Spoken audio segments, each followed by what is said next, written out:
As Jeremy Corbyn plots a path to power, he is entertaining an idea that was once unimaginable for the Labour Party: capturing Chingford. The suburban constituency on the outskirts of London is the land of the white van man and a conservative bastion. Labour getting a foothold up here, it's possible, but very unlikely, I would have thought. Because these people around here, they want about that.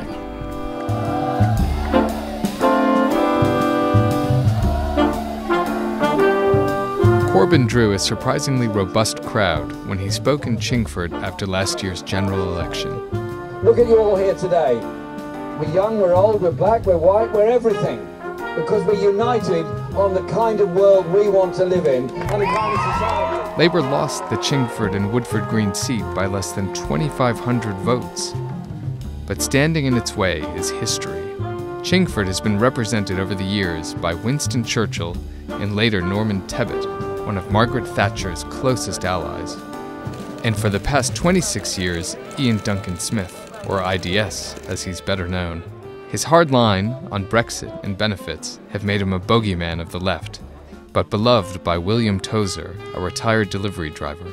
IDS, he always comes up here and knocks on the door to make sure we haven't changed our vote. I think being a Tory is a person who you work hard, you buy what you want, and you don't go anywhere for anything. I've been a Conservative man all my life, and I wouldn't change for Corbyn. I don't think he'd make a good leader in any case. He's not my sort of man. But Chingford is changing, according to Liz Baptiste, a child of Caribbean immigrants from the Windrush generation, who is now running for a council seat in May's local elections. I've been living in Chingford now for 18 years, and when I first moved to Chingford, and I'm going to have to use this language, and do forgive me, it was spot the black. And I say black, you could expand that even more to say spot the ethnic minority. But now, from since then till now, it is just such a big difference. Chingford is diverse. While Liz Baptiste is a Corbyn fan, she admits the proudly socialist leader is not everyone's taste. It's like Marmite, you either love it or you hate it. And I think that's the view for Jeremy Corbyn. But I always, put it back to say, but what about our Labour values? So forget the man. You said you usually vote Labour. Yeah. Do you think they have any chance? Yeah, he seems like a very nice, down-to-earth, more in touch with reality. Kind and compassionate and thinks of people more than all the rest of them.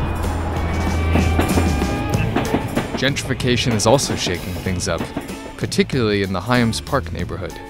Young urbanites are moving in, bringing their politics with them. Wine bars and cafes have followed.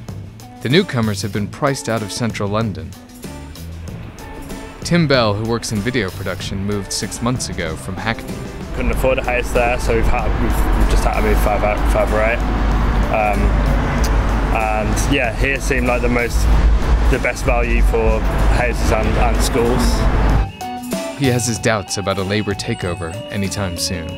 He's progressive and wants to try and bring back some of the old style Labour principles, but I'm just not sure that it can thrive in this kind of ultra-capitalist society.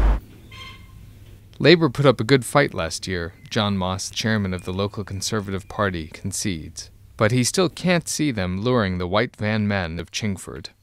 There's a certain independence about them, a certain arsiness, basically.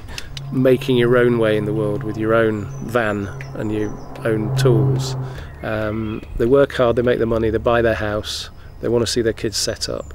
And I think as long as Jeremy Corbyn is playing this fairly hard left, fairly controlling, fairly high tax kind of agenda, he's never going to get those votes. He's feared by a lot of people. They actually genuinely think that his economic policies will bring ruin to our country. Some people, particularly in the Jewish community, fear him for other reasons. So is Chingford about to go red? I don't see it. Liz Baptiste disagrees.